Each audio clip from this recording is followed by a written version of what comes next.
महंगाई के तूफान से मजदूर तबका बुरी तरह मुतासर नजर आता है। रमजान के महीने में काम मजीद ठप होकर रह गए। मुतासरा मजदूरों का कहना है कि कई रोज काम नहीं मिलता। क्या करें, कोई रास्ता नजर नहीं आता। कोई काम वाम नहीं है। हमारा खुद 7 दिन हो गया।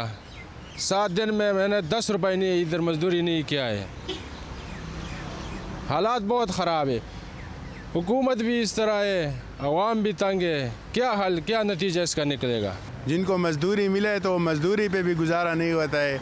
आटे का एक बोरी जो है ना तकरीबन 2300 का है, तो 2300 का जो है एक आदमी जो है ना 800,000 कमाता है, तो 2300 का आटा वो किधर से लेगा। मुश्किलात का शिकार मजदूरों का कहना है कि हुकूमत महंगाई कंट्रोल करने के लिए इकदाम उठाए। मेहनत कश तबका के लिए रोजगार का भी बंदोबस्त किया जाए।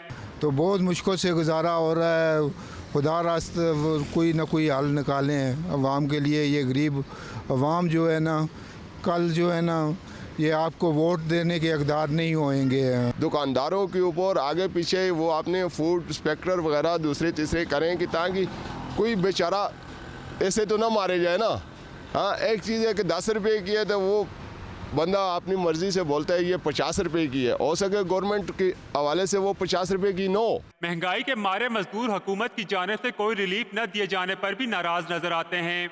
मजदूरी न मिलने और महंगाई की वजह से मजदूर सख्त परेशान हैं और हुकूमत से मुतालबा कर रहे हैं कि उनके लिए खुसूसी पैकेज का ऐलान किया जाए। कैमरामैन आकिब राना के साथ अम्माद अहमद, ABN न्यूज़, इस्लामाबाद।